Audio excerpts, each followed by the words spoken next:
Hello friends, मैं study 91 channel से नितिन गुप्ता आप सबका बहुत बहुत स्वागत करता हूं। दोस्तों बहुत बहुत स्वागत है आपका हमारे चैनल में। और आज दोस्तों हम लोग टॉप 25 क्वेश्चन आंसर सीरीज को मैं आपके सामने लेके आ रहा हूं। ये जीएस के क्वेश्चन आंसर सीरीज है, तो इसको करके आपको ये बताना है कि कितना नंबर आज आप पाने वाले हो, क्योंकि पिछले 2 दिनों से जो आपका जीएस में परफॉर्मेंस है वो बड़ा ही कम रहा है। ठीक है, तो चलिए देखते हैं कि आज के लिए कौन कौन से प्रश्न आपके लिए इंपॉर्टेंट बनते हैं। वैसे आज की सीरीज मैंने और थोड़ी सी टफ कर दिया हूँ, और आज आप लोगों को 10 नंबर पाने में बड़ी मशक्कत करनी पड़ेगी कसम से। ठीक है, आइए स्टार्ट करते हैं फटाफट, लेकिन उसके पहले छोटा सा बकबक कर लेते हैं। काम यह है दोस्तों कि जो लोग अभी तक हमारे चैनल को सब्सक्राइब नहीं किए हैं तो जल्दी से कर लें सब्सक्राइब, प्लस बेल आइकन को जरूर प्रेस करें, क्योंकि तभी तो भैया आपके पास नोटिफिकेशन जाएगा और आप उसको जान पाओगे कि कितना वीडियो एक दिन में अपलोड किया जा रहा है। ठीक है, आइए स्टार्ट करते हैं। करंट अफेयर्स की क्लासेस भी शुरू हो चुकी हैं, तो अगर आप ज्वाइन रखेंगे तब तो चीज़ों को पढ़ सकते हैं, अदरवाइज सारी चीज़ें छूटने वाली हैं। चलिए पहला प्रश्न आपसे पूछता हूं कि भारतीय उपमहाद्वीप में कृषि के प्राचीनतम साक्ष्य ये कहां से आपको प्राप्त हुए हैं। और आज मैंने आपको ऑप्शन भी दे रखा है, जरा आप आज अब करके बता दो। ठीक है, सोच के बताइए भारतीय उपमहाद्वीप में कृषि के प्राचीनतम साक्ष्य कहां से मिले हैं। ठीक है, अब मैं आपको बताऊं, देखो सभी लोगों को लगेगा कि बुर्ज होम तो नहीं उत्तर है, लेकिन लहुरा देव, मेहरगढ़ और कोल्डिहवा में से ही पक्का उत्तर, लेकिन पक्का उत्तर कौन सा है ये थोड़ा सा कंफ्यूजन वाली बात है। तो आपको बता दो दोस्तों, अभी हाल ही में खोज हुआ था, नवीन खोज के अनुसार लहुरा देव जो है दोस्तों, ये आपके संत कबीर नगर के पास पड़ता है। लहुरा देव में जो है सबसे प्राचीनतम कृषि के साक्ष्य मिले। कितना पुराना मिला है, तो 8000 से लेकर 9000 बीसी की बात कर रहा हूँ। ठीक है, बीसी, एडी की बात नहीं कर रहा हूँ, बीसी की बात कर रहा हूँ। ठीक है, याद रखिएगा, बिफोर क्राइस्ट। ठीक है, याद रखिए 8000 से 9000 बीसी की बात कर रहा हूँ, और उस समय के कृषि के प्राचीनतम साक्ष्य मिले हैं। साक्ष्य में कृषि में किस चीज़ का साक्ष्य मिला है, तो चावल का साक्ष्य मिला है दोस्तों लहुरा देव से। बाकी मेहरगढ़ से भी मिला है, लेकिन मेहरगढ़ जो है दोस्तों ये पाकिस्तान में है, और यहाँ एग्जाम में पूछ क्या रहा है कि भारतीय उपमहाद्वीप की बात कर रहा है। ठीक है, तो मेहरगढ़ जो है पाकिस्तान है। कभी भी याद रखिए, जब लहुरा देव ऑप्शन में दिया हो तो मेहरगढ़ कभी भी टिक मत करिएगा। हालांकि मेहरगढ़ से भी जो है 7000 साल पुराने, 7000 बीसी पुराने जो है गेहूं के प्रमाण मिले हैं। ठीक है, यहाँ से तो याद रखिएगा। कोल्डियावा जो दोस्तों ये इलाहाबाद के पास में है, और यहाँ से 6500 ईसा पूर्व की चीज़ें मिली, और यहाँ से चावल मिला हुआ है। ठीक है, बाकी बुर्ज जो है दोस्तों ये आपके जम्मू कश्मीर में है। ठीक है, और वहाँ पर लोग गड्ढे में रहते थे, घर बनाकर कुत्ता पालते थे। ठीक है, तो ये सब है। तो इंपॉर्टेंट ये है, तो फिलहाल के लिए आप याद रखिए, यहाँ पर आपका राइट आंसर हो जाएगा लहुरा देव। चलिए अगले प्रश्न की तरफ बढ़ते हैं। अगला है, किस ग्रंथ में पुरुष मेघ का उत्सव है। क्या आप समझते हैं कि अब आपसे एग्जाम में पूछेगा सत्यमेव जयते कहाँ लिखा, फटाक से बता दो कि सर मुंडक उपनिषद में लिखा है। ठीक है, मैं आपसे पूछूंगा बताओ पुरुष सूक्त का उल्लेख कहाँ पे आया है। आप कहोगे सर ऋग्वेद में है पुरुष सूक्ति का उल्लेख। अरे मैं पुरुष सूक्ति नहीं पूछ रहा हूँ, मैं आपसे पूछ रहा हूँ पुरुष मेघ का उल्लेख कहाँ मिलता है, क्योंकि क्वेश्चन भी तो टेक्निकल होना चाहिए। तो यहाँ पर आपको बताना है दोस्तों सही उत्तर क्या है। तो सही उत्तर है दोस्तों शतपथ ब्राह्मण। याद रखिए, शतपथ ब्राह्मण में पुरुष मेघ का उल्लेख मिलता है। ठीक है, एक चीज़ और बता दूं, आपको पता होगा कुल 4 वेद थे। ठीक है, चारों वेद में ब्राह्मण ग्रंथ हुआ करते थे। तो ऋग्वेद का जो ब्राह्मण ग्रंथ था उसका नाम क्या था, आपको याद है ऋग्वेद का? ऋग्वेद के ब्राह्मण ग्रंथ का नाम था ऐतरेय। क्या नाम था? ऐतरेय कौशिकी। ठीक है, एको एको याद है ना, तो याद रखिए। बाकी इसके बाद अगर हम यजुर्वेद का पूछें तो यजुर्वेद के ब्राह्मण ग्रंथ का नाम था शतपथ ब्राह्मण। ठीक है, याद रखिए यजुर्वेद का। बाकी देखिए जो अथर्ववेद था उसका कुछ नहीं होता है। ठीक है, और गोपथ ब्राह्मण जो था ये था अथर्ववेद का माना जाता है, और सामवेद का माना जाता है पंचवीस। ठीक है, फिलहाल ये सब बात की बातें हैं, आप हिस्ट्री वाले वीडियो में देखिए। आप यहाँ पे याद रखिएगा पुरुष मेघ का उल्लेख कहाँ पर मिलता है, शतपथ ब्राह्मण में मिलता है। और आज मैंने आपके लिए सुमेलित करने वाले क्वेश्चन खूब लेकर आया हूँ। ठीक है, जिससे आप बचकर भागना चाहते हो। चलिए फटाफट सुमेलित करिए। तो दीवाने मुस्तखरात, दीवाने आमिर कोही, दीवाने बंदगान, दीवाने खैरात। पहले सर ये बता दीजिए कि मुस्तखरात माने क्या होता है, नहीं तो हम कर कैसे पाएंगे। तो दोस्तों मैं आपको बताऊं, मुस्तखरात माने होता है राजस्व विभाग। क्या होता है? राजस्व विभाग। याद रहेगा मुस्तखरात। तो याद रखिए दीवाने मुस्तखरात की स्थापना किया था अलाउद्दीन खिलजी ने बनाया था। ठीक है, तो यहाँ पर क्या हो जाएगा, ए का डी वाला हो जाएगा। दीवाने आमिर कोही, आमिर कोही माने क्या होता है सर? आमिर कोही माने होता है कृषि। आमिर कोही माने क्या होता है? कृषि। तो कृषि वाला काम किसने किया था, वो तो आपको पता होगा कि मोहम्मद तुगलक ने ही किया था, मतलब ये सही हो गया। दीवाने बंदगान क्या होता है, तो बंदगान होता है दासों की देख रेख करने वाला, दास। ठीक है, दासों की देख रेख करने वाले को दीवाने बंदगान। तो सबसे ज़्यादा आपके दास किसके पास थे? फिरोज शाह तुगलक के पास। तो ये सही हो जाएगा। दीवाने खैरात माने क्या होता है सर? खैरात में नहीं, लोग बोलते हैं खैरात में पाए हो क्या, खैरात में दान पाए हो क्या, तो दान हो जाएगा। तो दीवाने खैरात जाके जुड़ जाएगा ये फिरोज शाह तुगलक से। याद रखिएगा फिरोज शाह तुगलक ने क्या किया था, ढेर सारी नहरों का जाल बिछाया था। हालांकि नहरों को सबसे पहले किसने बनाया था, गयासुद्दीन तुगलक ने बनाया था। ठीक है, ये सब प्रश्न आप याद रखिएगा। और इसके पास दासों की कुल संख्या कितनी थी, कहा जाता है लगभग 2.5 लाख से अधिक इसके पास दास हुआ करते थे, 2.5 लाख। ठीक है, चलिए आगे बढ़ते हैं। करा सही सुमेलित फिर से करिए। ओहो, लगता है सुमेलित करने वाला आइडिया भागने वाला नहीं है। आप यहीं से सुमेलित करिए और करके ही जाइए। अब मैं रोज 4 6 10 क्वेश्चन इस तरह का दूंगा। चलिए, अरविंद घोष के बारे में भी मैंने आपको 2 दिन पहले पढ़ाया है। ठीक है, अरविंद घोष इन्हीं के भाई थे, बारिंद चंद ठीक है, बारिंद्र घोष, याद रखिए।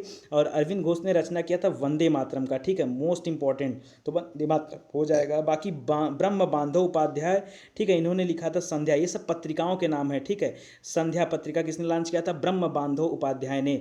बाकी बिपिन चंद्र पाल ने क्या किया था, इन्होंने न्यू इंडिया निकाला था। और कामरेड निकाला था मोहम्मद अली ने। ठीक है, तो इसको सब याद करके रखिएगा, मोस्ट इंपॉर्टेंट है। और इसी तरह के प्रश्न आपके एग्जाम में बनते भी हैं, मैं आपसे बार बार कह रहा हूँ। ठीक है, करण निम्न में से कौन वर्ष 1928 में इंडिपेंडेंस फॉर इंडिया लीग, फिर से पढ़िए, 1928 में इंडिपेंडेंस फॉर इंडिया लीग के गठन के संबंध में थे। कह रहा है कि जवाहरलाल नेहरू, सुभाष चंद्र बोस, आचार्य नरेंद्र देव या जयप्रकाश नारायण, इसमें से कौन संबंधित थे। ठीक है, इससे तो मैं आपको बता दूं, 1928 में जो इंडिपेंडेंस फॉर इंडिया लीग बना था, आप कहेंगे सर यहाँ पर संबंधित थे सुभाष चंद्र बोस। ठीक है, और मैं कहूँगा आपका उत्तर है बिल्कुल सही। लेकिन आपको एक चीज़ और करना पड़ेगा, ये भी याद रखें दोस्तों कि इसमें जवाहरलाल नेहरू भी साथ थे। तो यहाँ पे आपका आंसर हो जाएगा 1 और 2 दोनों। ठीक है, आपको चूज करके बताना है, 1 और 2 दोनों यहाँ पर सही है। ठीक है, और याद रखिए सबसे पहले इसी इंडिया लीग ने मांग किया था अंग्रेजों से कि हमें पूर्ण स्वतंत्रता चाहिए।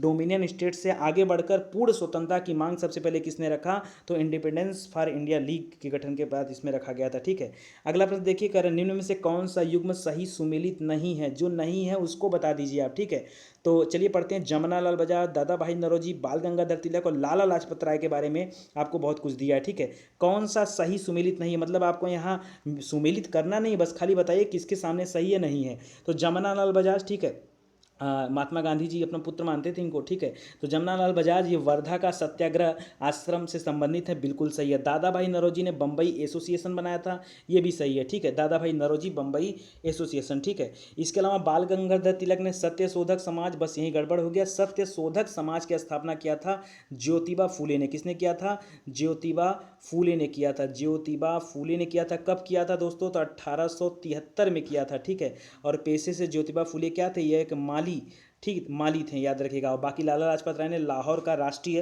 विश्वविद्यालय से संबंधित है, तो सब सही है, सत्यशोधक समाज वाला गलत हो जाएगा। आगे नीचे दिए गए कूट से संबंधित निम्नलिखित पहाड़ियों का दक्षिण से उत्तर, मतलब क्या करना है आपको, नीचे से ऊपर की तरफ बढ़ना है। ठीक है, बढ़ते हुए क्रम में बताना है आपको। तो कह रहा है सतमाला है, कैमूर है, पीर पंजाल है, और कहाँ पे नागा है। तो पीर पंजाल तो आपका जम्मू कश्मीर हो जाएगा, पहले आप लोकेशन लिख लिया करो। नागा की पहाड़ी आपका नागालैंड में हो जाएगा। ठीक है, ये नागालैंड में हो जाएगा। कैमूर आपका मध्य प्रदेश में ले लीजिए, मध्य प्रदेश में। ठीक है, मध्य प्रदेश में। और सतमाला भी आपका मध्य प्रदेश में हो जाएगा। मध्य प्रदेश का सतमाला महाराष्ट्र में कर लीजिए। अब आपको नीचे से ऊपर आना हो तो क्या करेंगे, सबसे पहले महाराष्ट्र को रखिए। सबसे पहले क्या करेंगे, महाराष्ट्र को रखिए, मतलब एक वाला पहले होगा, फिर उसके ऊपर कौन सा होगा, कैमूर होगा, मध्य प्रदेश 2 वाला हो जाएगा। फिर कौन सा होगा, पीर पंजाल नहीं होगा, पहले नागालैंड होगा 3 पे। ठीक है, नागालैंड मतलब यहाँ 4 होगा, फिर 3 होगा, मतलब आपका आंसर हो जाएगा 1 2 4 3। ये आपका सेट हो गया, अब आपका राइट आंसर बन जाएगा। समझ में आ रहा है, इस तरह से काम किया जाता है। चलिए आगे बढ़ते हैं। कारण निम्नलिखित में से कौन सा एक लैगून झील नहीं है। सर पहले ये बता दो लैगून झील होता क्या है, तब तो बताएंगे कौन सा नहीं है। तो आपको बता दूं दोस्तों कि समुद्र से पृथक होकर, मान लीजिए जो समुद्र का किनारा है, ठीक है, उससे पृथक होकर, समुद्र से, ध्यान से सुनिएगा हमारी बात, समुद्र से पृथक होकर तटीय क्षेत्रों में जो छिछले पानी की झील निर्मित हो जाती है, उसको हम लैगून झील बोलते हैं। सपोज करो कि भारत का अगर तटीय क्षेत्रों की बात करते हैं, गुजरात इस तरह से, ठीक है, तो यहाँ पर मान लो ये सब समुद्र है, ठीक है, और समुद्र का पानी आ रहा है जा रहा है, ठीक है, इसके तटीय क्षेत्र में यहाँ पानी आके रुक गया, ठीक है, यहाँ थोड़े समय के लिए पानी आके रुक गया, तो ऐसे में यहाँ पर एक लैगून झील का निर्माण हो जाता है। ठीक है, याद रखिए लैगून झील मतलब एकदम समुद्र से मिलता जुलता, उसी तरह खारे पानी की झील, तो याद रखेगा। अष्टमुड़ी झील जो है दोस्तों, ये भी आपकी लैगून झील है। चिल्का झील आपकी उड़ीसा में, ये भी लैगून झील है।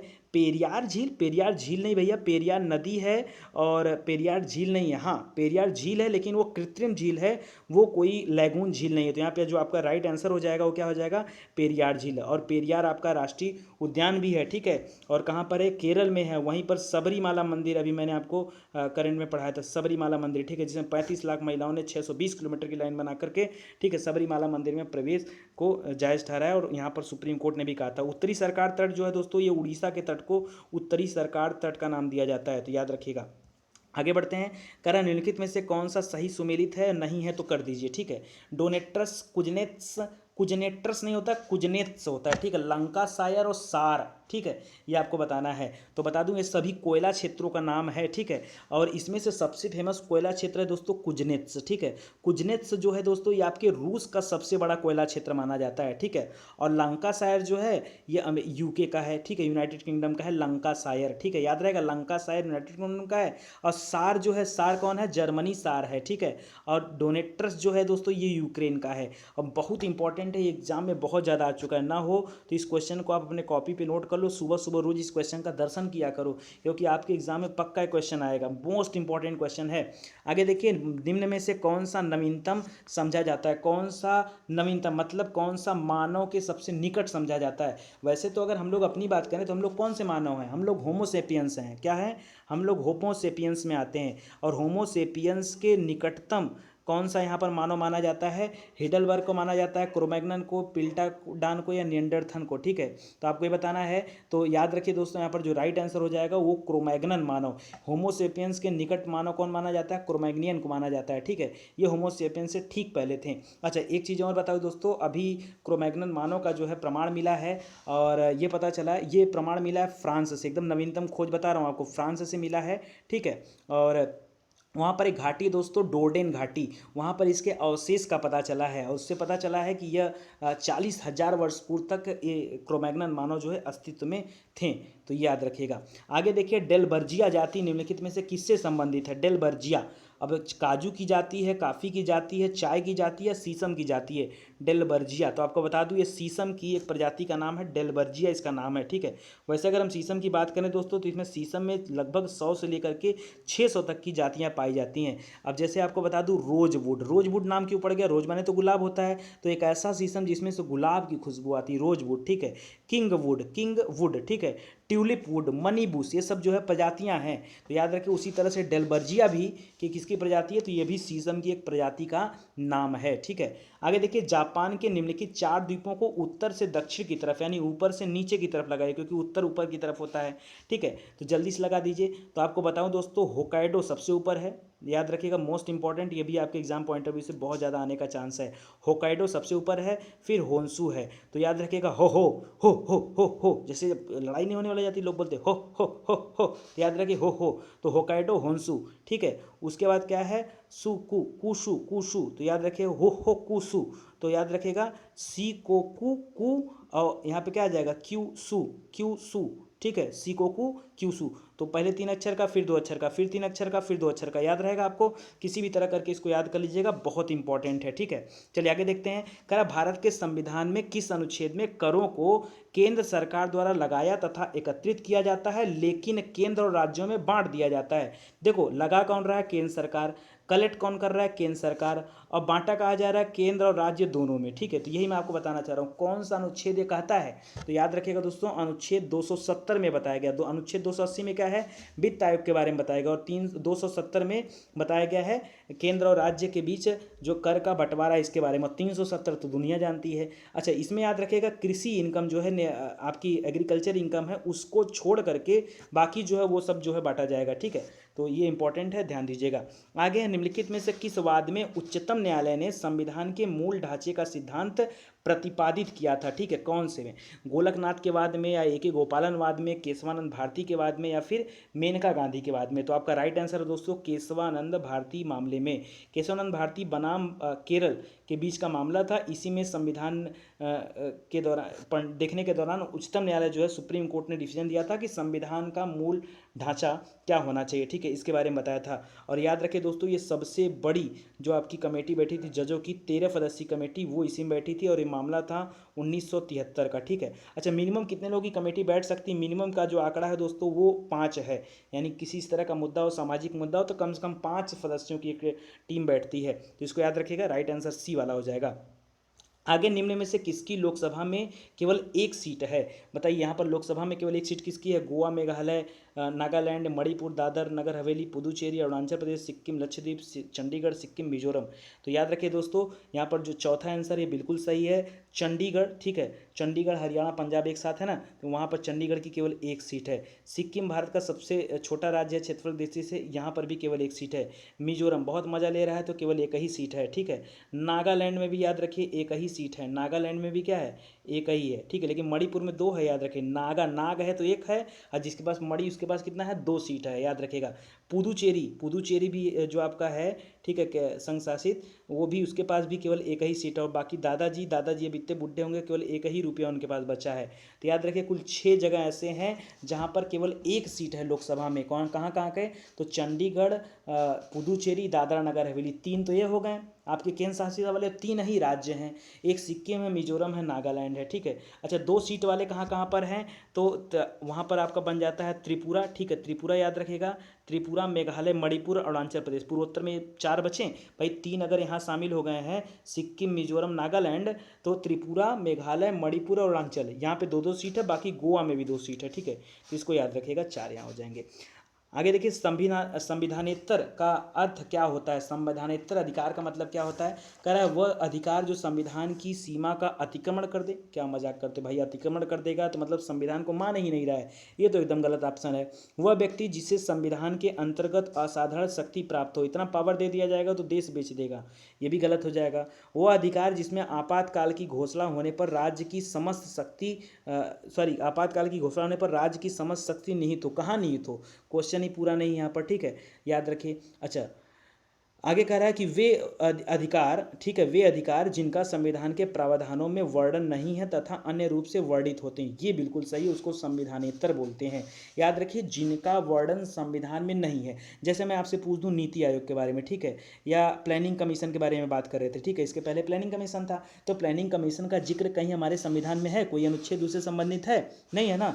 तो लेकिन कानून है, यानी अलग से कानून बनाया गया, अलग से विधेयक पास करके अधिनियम बनाया गया है, यानी वर्णन तो है अलग से, लेकिन संविधान में नहीं है, तो इसी को बोलते हैं संविधानेतर, याद रखिएगा, ठीक है। आगे देखिए, कारण निम्नलिखित में से कौन सा तत्व सबसे पहले कृत्रिम रूप से उत्पादित किया गया था? बहुत गलती करने वाले हो, बहुत तेज पढ़ोगे ना तो प्लूटोनियम को मार के चले जाओगे, और यही आपका गलत उत्तर है, ठीक है। याद रखिएगा, कृत्रिम रूप से उत्पादित किया गया पहले शब्द का नाम है टेक्नीशियम। क्या नाम है? टेक्नीशियम। मोस्ट इंपॉर्टेंट है दोस्तों टेक्नीशियम। इसका परमाणु क्रमांक है 43। 1937 में इसको खोजा गया था, खोजा क्या, बनाया गया था, कृत्रिम रूप से बनाया गया था, उत्पादित किया गया था इस तत्व को, टेक्नीशियम को, ठीक है। चलिए आगे देखते हैं। करा दृष्टि पटल, यानी जो हमारी रेटिना है उस पर जो फोटो बनता है वो कैसा बनता है? 4 ऑप्शन दे दिया है, चारों को पढ़ना है, तो मैं आपको डायरेक्टली बता दे रहा हूँ कि जो रेटिना है दोस्तों, इस पर कोई भी फिगर हमेशा याद रखे उल्टा बनेगा, छोटा बनेगा, हमेशा उल्टा काम होगा, उल्टा बनेगा, छोटा बनेगा, लेकिन वास्तविक बनेगा, झूठा मूठा का नहीं बनेगा। कैसा बनेगा? वास्तविक बनेगा। उल्टा छोटा होगा लेकिन वास्तविक होगा। तो पढ़ लीजिए, कह रहा वस्तु के बराबर उल्टा गलत, छोटा सीधा गलत, छोटा उल्टा, छोटा उल्टा। तो याद रखिए तीसरा ऑप्शन आपका सही हो जाएगा। तो याद रखिए, रेटिना पर जो चित्र बनता है छोटा उल्टा वास्तविक बनता है, ठीक है। चलिए आगे बढ़ते हैं। आगे करा निम्नलिखित में से कौन सा तत्व परमाणु ईंधन की श्रेणी में नहीं आता है? परमाणु ईंधन की श्रेणी में कौन सा नहीं आता? कैडमियम, थ्रोमियम, थोरियम, प्लूटोनियम और यूरेनियम। में तो लग रहा है सब आता है, ठीक है। तो मैं आपको बता दूं दोस्तों, यहाँ पर ज़्यादातर लोग, यहाँ भी लोग प्लूटोनियम करने वाले हैं, फिर गलत हो जाएगा। यहाँ पर राइट आंसर है कैडमियम, ठीक है। याद रखिए, कैडमियम किसी तरह का परमाणु ईंधन नहीं है। अच्छा, परमाणु ईंधन माने क्या होता है? देखिए, यहाँ पर वैसे जो चारों पदार्थ दिए गए, ये सभी जो रेडियो एक्टिव पदार्थ तो हैं, सभी रेडियो एक्टिव हैं, लेकिन परमाणु ईंधन के रूप में इन्हीं का इस्तेमाल किया जा सकता है। और यहाँ पर सभी मतलब कि कैडमियम जो यहाँ पर दोस्तों वो नहीं है, क्योंकि बाकी तो रहेंगे ना, तो कैडमियम जो है रेडियो एक्टिव है ही नहीं, इसलिए ईंधन की श्रेणी में नहीं आता है, ठीक है। बाकी थोरियम, प्लूटोनियम और यूरेनियम, ठीक है, ये ज़्यादा इंपॉर्टेंट है। चलिए, अच्छा यूरेनियम के बारे में भी मैंने हाल ही में आपको क्लास दिया था, इसमें बताया था कि यूरेनियम का सबसे ज़्यादा भंडार कहाँ पर है, तो ऑस्ट्रेलिया में है मैंने बताया। उत्पादन कौन करता है, कजाकिस्तान करता है। और यूरेनियम सिटी कौन डेवलप कर रहा था, तो कनाडा कर रहा था, याद रखिएगा। आगे निम्नलिखित में से कौन सा रक्त के हीमोग्लोबिन के साथ अनुत्क्रमणीय संश्लिष्ट बनाता है, मार देगा, मर जाएगा आदमी, ठीक है, ऐसा ऐसा संश्लिष्ट बना देगा। तो उत्तर है दोस्तों कार्बन मोनोऑक्साइड। कार्बन मोनोऑक्साइड मतलब जहाँ ऑक्साइड क्या है, वो एक होता है, ठीक है, तो CO से इंडिकेट करते हैं इसको। और यह एक खतरनाक और जहरीली गैस है, एक प्रकार से कह दूं तो यह प्राण घातक गैस कहा जाता है। क्यों? क्योंकि जब यह रक्त में जाके मिलता है और हमारे हीमोग्लोबिन से जाकर मिलता है ना, तो कार्बोक्सी हीमोग्लोबिन बनाता है। और कार्बोक्सी हीमोग्लोबिन क्या करता है, नाम यहाँ पे नोट करिएगा दोस्तों, कार्बोक्सी, कार्बोक्सी हीमोग्लोबिन, क्योंकि कार्बन और मोनोऑक्साइड जाके मिल जाएगा हीमोग्लोबिन में, तो क्या बनेगा, कार्बोक्सी हीमोग्लोबिन बनेगा, ठीक है। और जब ये बन जाता है तो जो हमारा ब्लड है ना, जो हमारा रक्त है, ये गाढ़ा हो जाता है। गाढ़ा मतलब समझ रहे हैं ना, गाढ़ा हो जाता है। जब गाढ़ा हो जाएगा तो रक्त की प्रवाह की दर क्या हो जाएगी, धीरे धीरे कम होने लगेगी। कम हो जाएगी तो फिर व्यक्ति मर जाएगा, और क्या बच्चा, कहानी खत्म, ठीक है। चलो आगे देखते हैं, कह रहा मानव शरीर के किस अंग में लसिका कोशिकाएं बनती हैं, बताइए लसिका कोशिकाएं कहाँ पर बनती है। कह रहा यकृत में बनती हैं, दीर्घस्थ में बनती है, तिल्ली में बनती हैं, अग्नाशय में बनती हैं, सोच के बताइए लसिका कोशिकाएं कहाँ बनती है। तो लसिका कोशिकाएं बनती हैं दोस्तों आपके तिल्ली में। कहाँ पर बनती हैं, तिल्ली में। सर लसिका कोशिकाएं क्या होता है, ओहो भाई क्या बात कर दी। लसिका कोशिकाओं को बोला जाता है लिम्फोसाइट सेल। क्या बोला जाता है सर, लिम्फोसाइट सेल क्या होता है, ठीक है, लिम्फोसाइट सेल्स क्या होता है, बायोलॉजी वाली वीडियो देखो समझ में आ जाएगा। यह क्या होता है, व्हाइट ब्लड सेल्स होता है, अब तो समझ में आया ना। अरे श्वेत रक्त कणिका को बोला जाता है यार, श्वेत रक्त सेल को, ठीक है, याद रखिए लिम्फोसाइट सेल होता है। और लसिका कोशिकाएं पूछ रहा है कहाँ पर बनती हैं, तो तिल्ली में बनती हैं। सर और कहीं भी बनती हैं क्या, हाँ ये बनती हैं लसिका ग्रंथियों में भी बनती हैं। लसिका ग्रंथियां जो होती हैं ये वहाँ भी बनती हैं। सर और कहीं भी बनता है क्या, और बनती हैं दोस्तों, अस्थि मज्जा में बनती हैं, अस्थि मज्जा, ठीक है, अस्थि मज्जा। याद रखिए दीर्घस्थि नहीं, दीर्घस्थि कौन होती है, फीमर, जांग की हड्डी को दीर्घस्थि कहा जाता है, ठीक है, अस्थि मज्जा में बनती हैं। इसके अलावा थाइमस ग्रंथि में भी बनती हैं लसिका कोशिकाएं। थाइमस ग्रंथि, चार जगह हो गया। कहाँ कहाँ बनती हैं, तिल्ली में बनती हैं, अस्थि मज्जा में बनती हैं, थाइमस ग्रंथि में बनती हैं, और लसिका ग्रंथियों में भी बनती हैं, याद रखिएगा। दो तरह की होती है बी, एक का नाम होता है बी लिम्फोसाइट सेल, एक का नाम होता है टी लिम्फोसाइट सेल। याद रहेगा, नहीं याद रहेगा तो याद कर लीजिए। चलिए आगे देखते हैं, आगे पढ़ते हैं। आगे कह रहा है दोस्तों सही सुमिलित करना है, कर देंगे सुमिलित, तो आदत बन गई। B1 B2 B6 B12, ठीक है। अच्छा B12 तो सर कोबाल्ट को बोला जाता है ना, हाँ हाँ, अरे रुक जाओ भैया, मुझे पता है इन चारों में आपको एक ही याद है, उसका नाम है B12 जिसमें कोबाल्ट है, ठीक है। तो कोबाल्ट को मिला दो कोबाला माइन से, कोबाला माइन, ठीक है, कोबाला माइन की B12 को क्या बोलते हैं, कोबाला माइन बोलते हैं, ठीक है। अब चलिए आगे बढ़ते हैं दोस्तों, यहाँ पे ध्यान समझिएगा, आगे बढ़ते हैं। B1 को क्या बोलते हैं दोस्तों, थाइमीन बोलते हैं, ठीक है। थाइमीन की अगर B1 की कमी से होता क्या है दोस्तों, आपको बताऊं तो छाला पड़ जाता है, ठीक है, और फुटका उटका जानते हैं ना, वो सब होता है। मुंह के किनारे कहते हैं पपड़ी बन जाता है, कहते हैं कि मकड़ी मुद्दी है, ठीक है, वो सब इसकी कमी से होता है, विटामिन B1। विटामिन B2 जो दोस्तों, B2 का तो यार यहाँ ऑप्शन ही नहीं दिया, ठीक है। अभी क्या करें, कैल्सीफेरल, कैल्सीफेरल तो होगा नहीं, कैल्सीफेरल दोस्तों यहाँ पर विटामिन डी को बोला जाता है, ठीक है। विटामिन B2 को बोला जाता है, क्या बोलते हैं, राइबोफ्लेविन बोलते हैं, क्या बोलते हैं, रिबोफ्लेविन या राइबोफ्लेविन, ठीक है, फ्लेविन, ठीक है, याद रखिएगा, राइबोफ्लेविन बोलते हैं B2 को। B6 को क्या बोलते हैं, तो इसको पायरिडॉक्सिन बोलते हैं, पायरिडॉक्सिन, तो याद रखिएगा, मोस्ट इंपॉर्टेंट है, बहुत ज़्यादा जरूरी है कि आप इसको याद रखो। चलो एक दो क्वेश्चन इकोनॉमिक्स भी कर सकते हैं। कह रहा है कि फसल लॉगिंग क्या होता है, फसल लॉगिंग बताइए, फसल लॉगिंग क्या होता है। पहला दे रहा है भूमि उर्वरता का मूल्यांकन, या फसलोत्पादन के लिए पोषक तत्वों की आवश्यकता जानने के लिए पौधे का विश्लेषण, या फसलों को नुकसान होने से बचाएं, ठीक है, वरना बाद में पछताएं। उर्वरकों की उपयोगिता का परीक्षण, तो यहाँ पे जो राइट आंसर होगा दोस्तों, फसल लॉगिंग का मतलब होता है कि फसलों उत्पादन के लिए, यानी फसल के उत्पादन के लिए कौन कौन से पोषक तत्व जरूरी हैं उनका जांच करना, ठीक है। और ये कैसे हो पाएगा, जब आप क्या करेंगे, सैंपलिंग करेंगे और उसकी जांच करेंगे तब, तो यही तो विधि कहलाती है फसल लॉगिंग, याद रखिएगा, बी वाला आपका राइट आंसर हो जाएगा। और आज के लिए आपका आखिरी प्रश्न, सुपर 30 नहीं, सुपर 301 यानी 301, ये किससे संबंधित है, तो कह रहा अंतर्राष्ट्रीय संबंधित है, संधि है, या मुक्त व्यापार में अवरोध है, या मानवाधिकार है, या परमाणु विस्फोट है। तो यहाँ पर याद रखिए दोस्तों, मुक्त व्यापार में अवरोध को कहा जाता है सुपर 31। एक्चुअली में सुपर 31 जो है यह मुक्त व्यापार नियंत्रण कौन करता है, आपका WTO, वर्ल्ड ट्रेड ऑर्गेनाइजेशन, ठीक है, तो याद रखिएगा, ठीक है। मोस्ट इंपॉर्टेंट है। और यूएसए जो है दोस्तों इसी के माध्यम से क्या करता है, किसी भी देश के विरुद्ध आर्थिक कार्रवाई करता है, ठीक है, सुपर 31 के माध्यम से। तो आज के लिए दोस्तों बस इतना ही नहीं यार, एक क्वेश्चन और आ गया, चलो कोई दिक्कत नहीं कर रहा है। इको मार्क, हाल मार्क, रग मार्क, एग मार्क, सर सब सुने हैं और सबसे ज़्यादा सुने इसमें से हाल मार्क। क्यों? जब कभी आप सोने की दुकान पे जाते हैं आभूषण खरीदने के लिए तो आप क्या करते हैं, कहा जाता है कि हाल मार्क देखकर ही सोना खरीदें। तो स्वर्ण आभूषणों की गुणवत्ता के लिए हाल मार्क लगा होता है।